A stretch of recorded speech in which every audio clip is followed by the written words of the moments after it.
Today we will see about teaching language structure. As we know, all languages have a structure in it.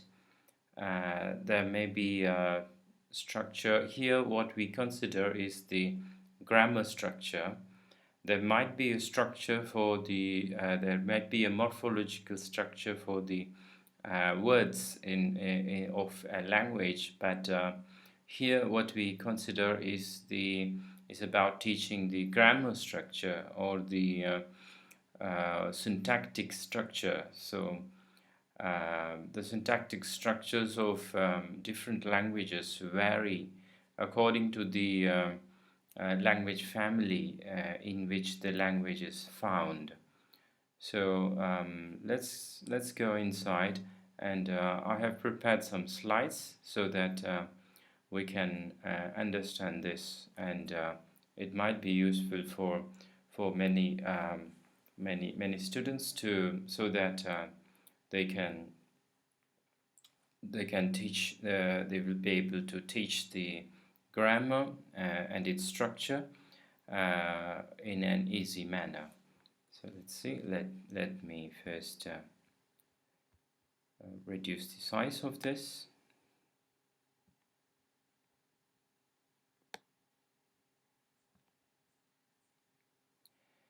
So here we can see the topic as teaching language or grammar structure. So the grammar is the structure that's behind the sentences, and the sentences make up the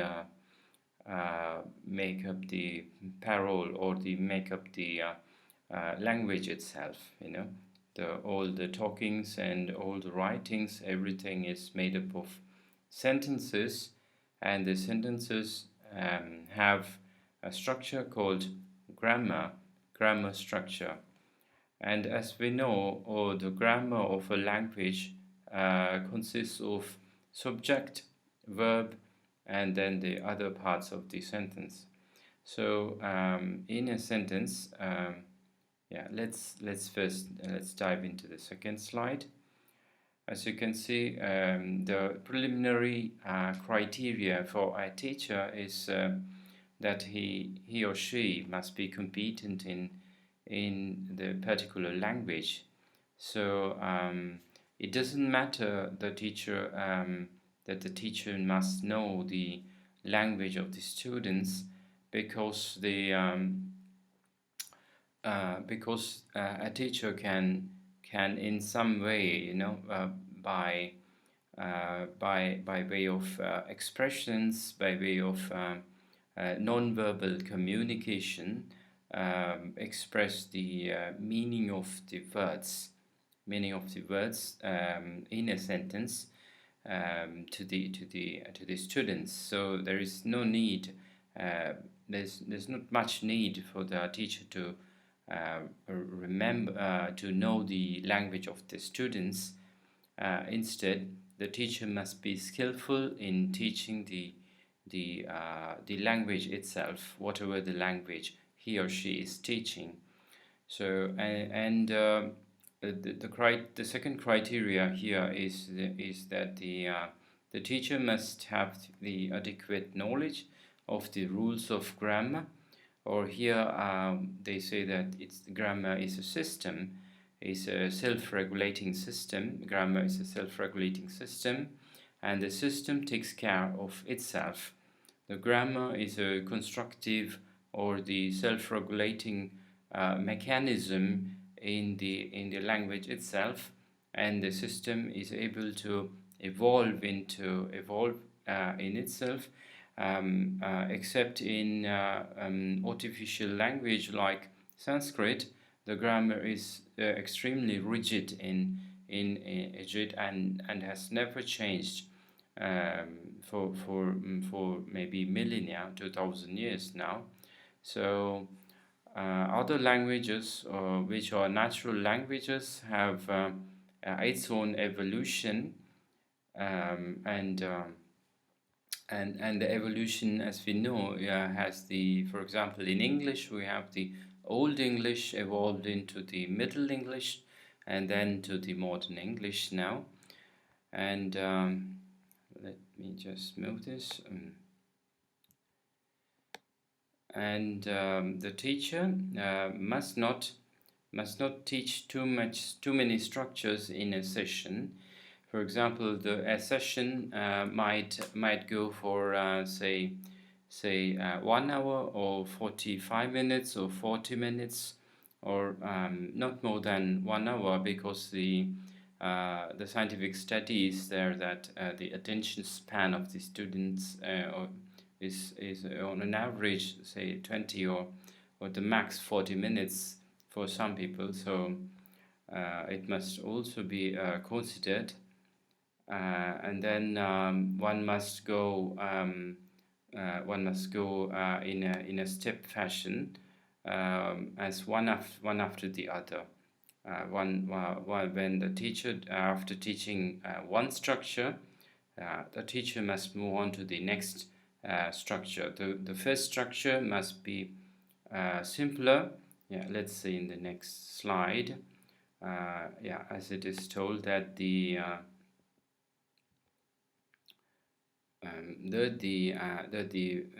first structures must be simpler, or it should be the basic structure, and then we go to the more complex ones later. We introduce the complex structures after the basic structures are grasped by the students, so that it might be the journey of learning grammar structure is a sort of a piece of cake. Okay, let's go to the next slide. Just give me a minute.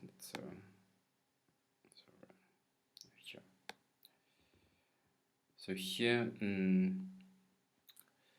the next thing is check if the learners can identify the subject and verb, which is the indispensable or the most important part of the sentence. For example, one must know that the verbs stand in the middle of the sentence, and the verbs or sort of, as I told, it's the fulcrum. Fulcrum means it balances the sentence. There is the subject on one side of the verb, and then the remaining whatever is there, whatever the parts of the sentence comes after the verb. So the verb is the key, and the verb, when we place the verb correctly, and when we conjugate, or when we know how to use the verb correctly, mostly the sentence comes up very well, And the second one is sentences from. Sometimes we can use some sentences from short stories and authentic texts. The text must not be very difficult. It must be easy, and it must not have too many difficult words in itself. Otherwise, the teacher has to explain the meaning of the words, so that the student understands. But this is not the vocabulary class, so we can go with simpler sentences, and keeping in mind the teaching is about the grammar structure and not the vocabulary itself.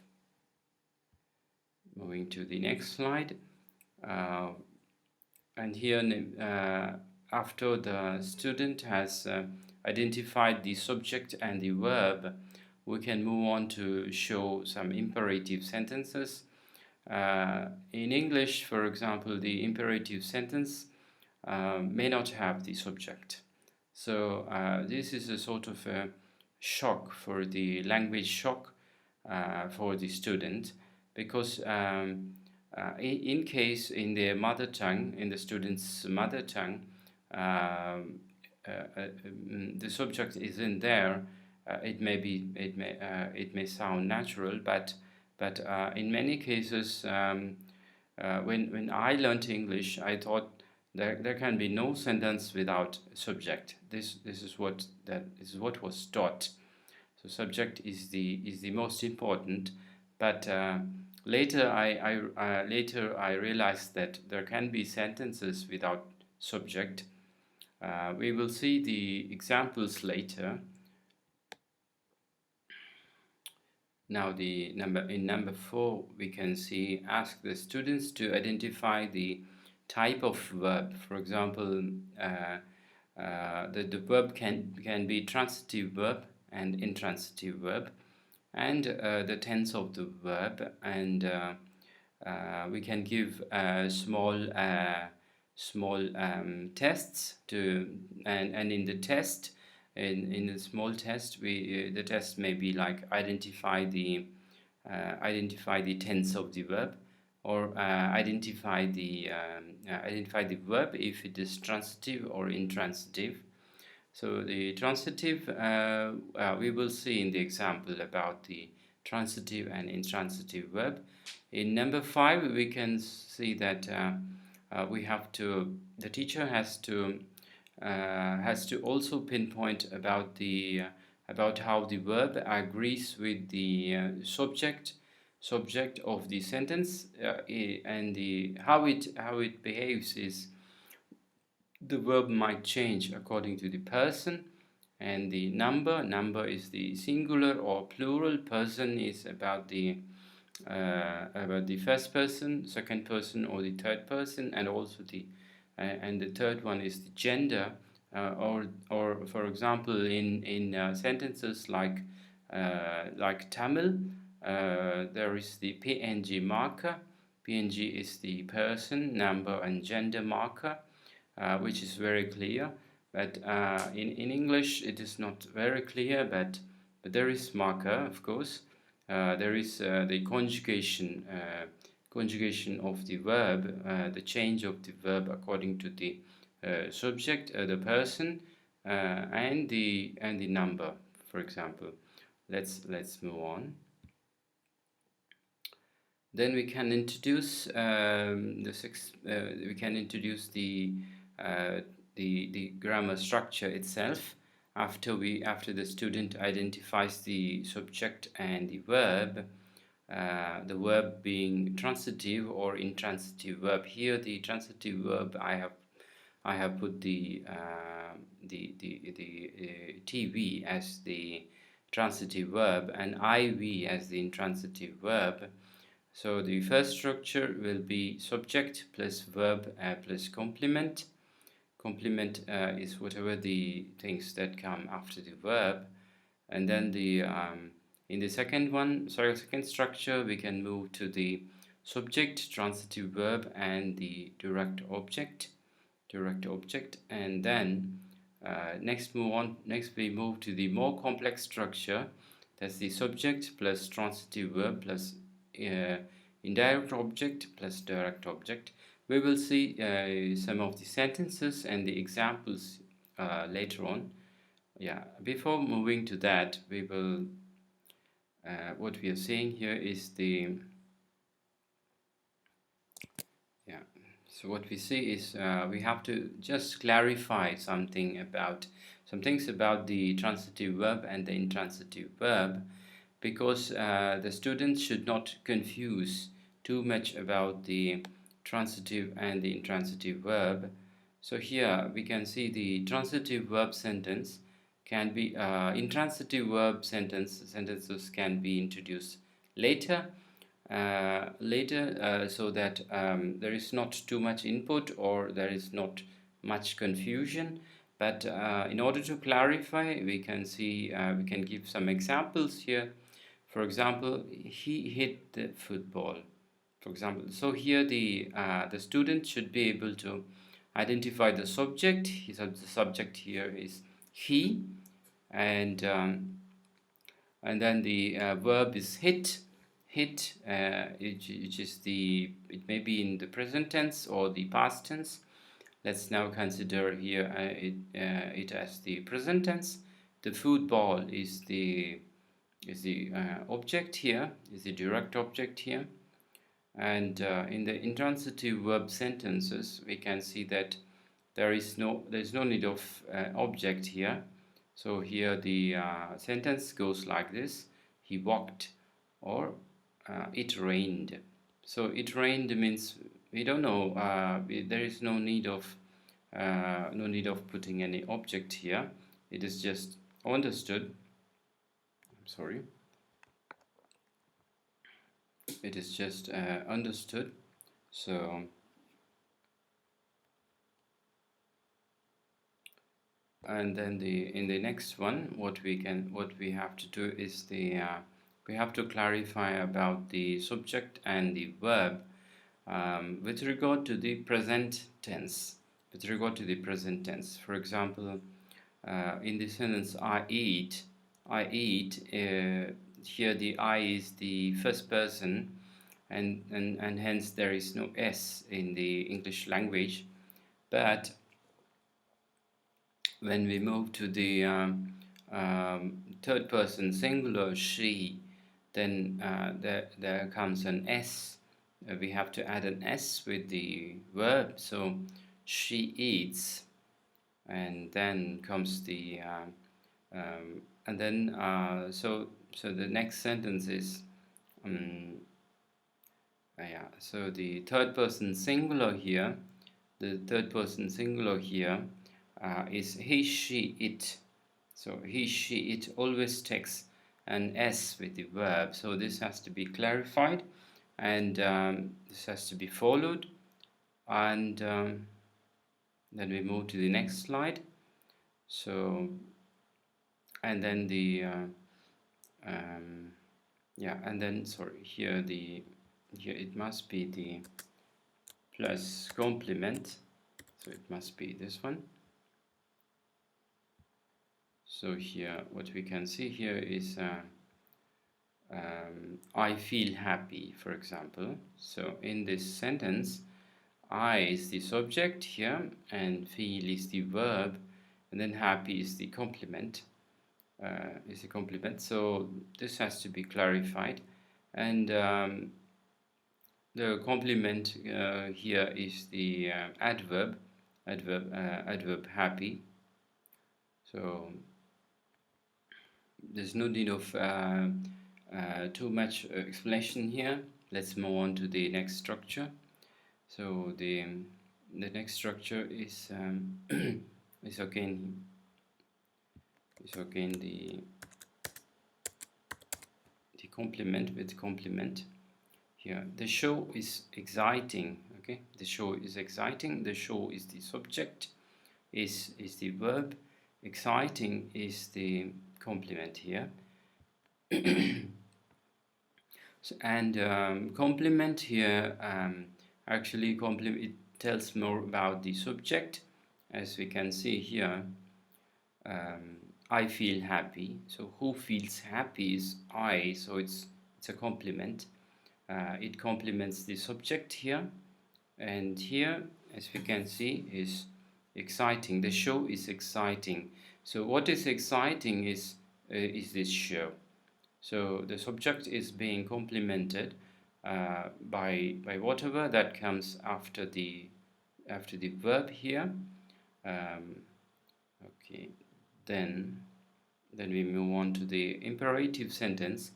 In the imperative sentence, we can see that the here the structure is like this: subject plus then comes the verb, which is the imperative sentence. So here the example is shut the door. Shut the door. The door is the subject. Sorry, here verb plus subject here. Shut the door. Shut is the verb. To shut. The verb is to shut, and the door is.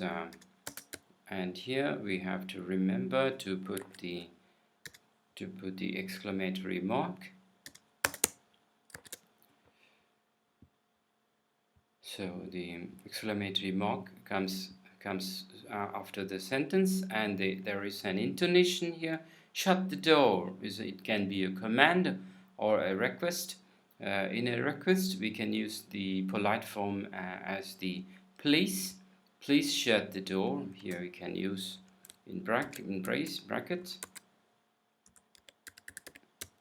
Please. So now comes the it's a please shut the door. It's a request, and shut the door is a command. And we go to the after the student learns is able to identify the imperative sentence and make short imperative sentences, we move to the next structure. The next structure is the subject. Sorry, here it is subject plus transitive verb plus direct object. And here in the sentence, for example, she gave a burger. She gave a burger. The verb is she is the subject, gave is the verb, which is in the past tense, and a burger is the direct object. So the direct object gets affected by the subject.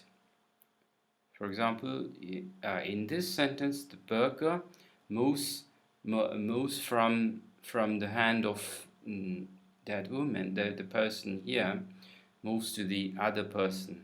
The other person receives the burger because she gave a burger. For example, in say McDonald's, when you go after you order, the sales girl, for example, she gave a burger. The sales girl gave a burger. So the burger moves from the hand of the sales girl to the other person, to the customer here. So this is the direct object. The direct object, it gets affected by the subject directly. So here, the next sentence here,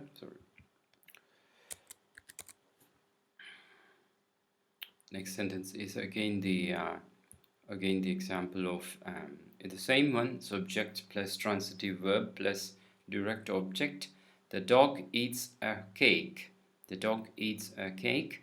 So in this sentence, the dog is the subject.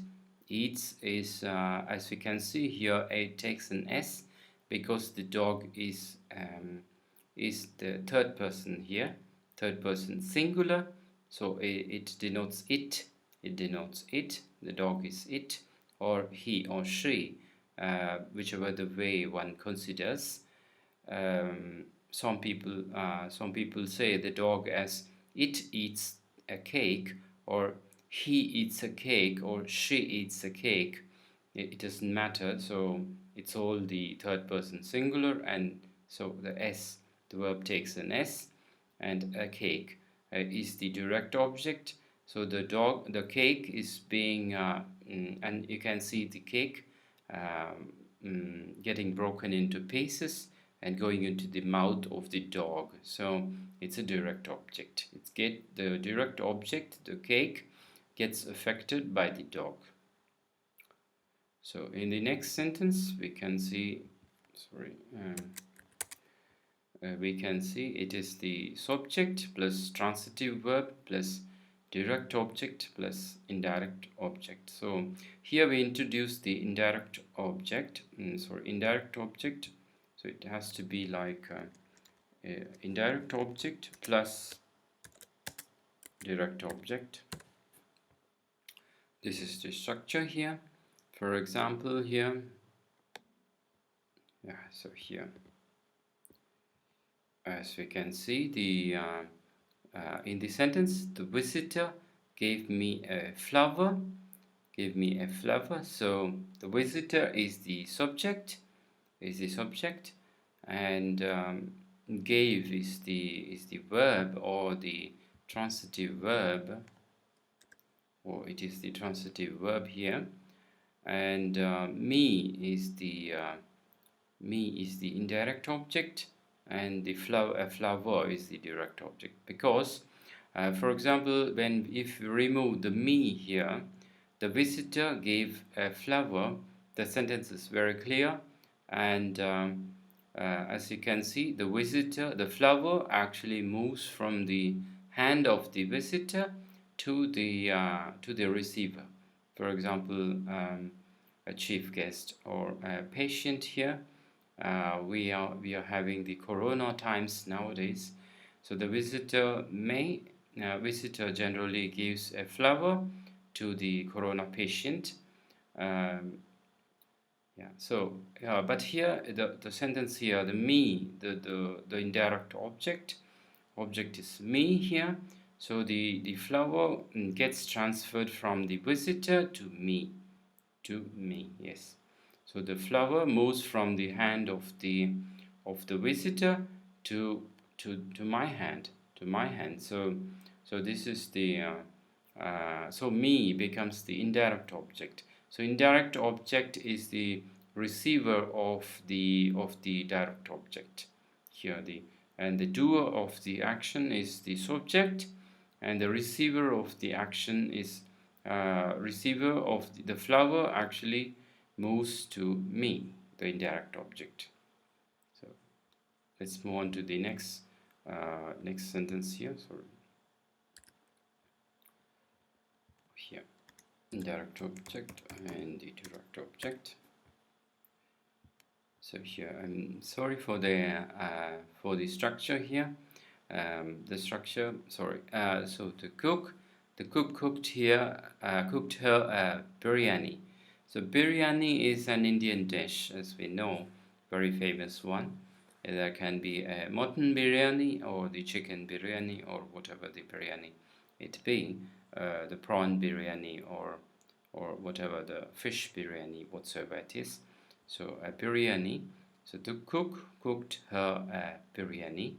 So here if you remove her, for example, from the sentence, the cook cooked a biryani the sentence is a good one, and